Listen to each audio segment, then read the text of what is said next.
అందరికీ నమస్కారం అండి.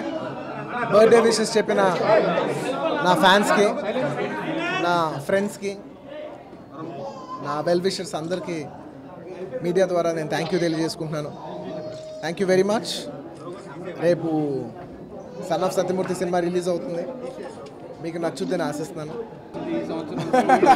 అదే ఇప్పుడు నేను ఆ టాపిక్ ఎలాగనే అవాయిడ్ చేసి మాట్లాడదాం అనుకున్నాను. అంటే లాస్ట్ ఇయర్ ఇదే టైంలో రేస్ గురం వచ్చింది. నిజంగా ప్రేక్షకులందరూ దాన్ని ఆదరించారు. అలాగే ఈ సినిమాని ఆదరిస్తారు, అంతకంటే ఎక్కువ ఆదరిస్తారని నేను కోరుకుంటున్నాను. సో మీకు సినిమా నచ్చాలని కోరుకుంటున్నాను. అంతకంటే నా దగ్గర పెద్ద చెప్పడానికి నిజంగా ఏం లేదు.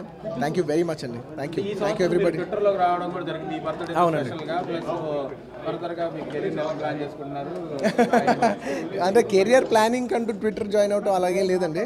చాలామంది ఆన్లైన్ ఫ్యాన్స్ కూడా ఉంటారు కదా, యూత్ ఎక్కువ మంది ఉంటారు కదా, కనెక్ట్ అవడానికి మనం చెప్పిన ఒక మెసేజ్ బాగా రీచ్ అవడం కోసం ట్విట్టర్ జాయిన్ అయ్యాను. So I definitely interact with all my fans on Twitter. ట్విట్టర్లో హెవీ రెస్పాన్స్ వస్తుంది. మీకు అందరూ బర్త్డే విషయం చెప్తున్నారు. మొట్టమొదట అంటే ట్విట్టర్ బర్త్డే ఇది. మీ అభిమానులకి ఈ సినిమా నిజంగా చెప్పేది ఏంటి? పర్టికులర్గా నెట్లో ఉన్న అభిమానులు వాళ్ళందరికీ నేను థ్యాంక్ యూ చెప్పుకుంటున్నాను. ఎందుకంటే one of the highest online following ఉంది. అది thanks to our fans, Telugu fans, and also especially మా Malayalam fans and other languages also. So వాళ్ళ వల్ల నంబర్ ఎక్కువ కనపడుతుంది.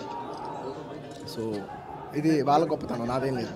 సన్ ఆఫ్ సత్యమూర్తి రిలీజ్కి హెవీ ఎక్స్పెక్టేషన్స్ ఉన్నాయి. ఈ సినిమా మీ అభిమానులు కానీ ఫ్యామిలీ ఆడియన్స్ కానీ ఎలా అలరించుతుంది? ఆ ఎక్స్పెక్టేషన్ ఎంతవరకు రీచ్ అవుతుంది? అంటే నిజంగా చెప్పాలంటే sun of Satyamurthy, thank you. ఈ సినిమా నాకంటే ఆనందించే వాళ్ళు ఎలా ఉంటారు, ఎవరుంటారు అలాగని. అయితే ఈ సినిమా టైటిల్ చూస్తే సన్ ఆఫ్ సత్యమూర్తి అనేది ఒక ఫ్యామిలీ ఎంటర్టైనర్ సినిమా.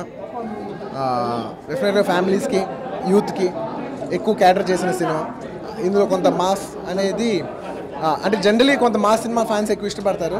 ఇది వాళ్ళు ఇష్టపడే regular mass kind of cinema కాదు, కానీ మంచి సినిమా అవుతుందని నేను ఆలోచిస్తున్నాను. సో ఫ్యాన్స్ ఏ సినిమా అయినా ఆదరిస్తారు. దానికి one of the best example రీసెంట్గా మన అత్తారింటి దారేది కూడా చూసాం. సో వాళ్ళు ఏ సినిమా అయినా ఆదరిస్తారనే నమ్మకం నాకు ఉంది. సో ఈ సినిమా కూడా నచ్చుద్దని కోరుకుంటున్నాను. బండి గారు, మీరు ఫస్ట్ టైం ముగ్గురు హీరోయిన్లతో యాక్ట్ చేస్తున్నారు. అవునండి, చాలా దారుణంగా ఉంది. ఊరికే అన్నారు. యాక్చువల్లీ అందరూ ముగ్గురు కలిసి ఒకేసారి పడతాం అనేది ఎప్పుడు లేదండి. ఒకళ్ళు ఎవరు కలిసి సెపరేట్గా షూట్ చేసాం. సో ముగ్గురు అమ్మాయిలు డీల్ చేయాల్సిన సిచ్యువేషన్ ఎప్పుడు రాలేదు కాబట్టి ఎస్కేప్ అయిపోయాం. Thank you.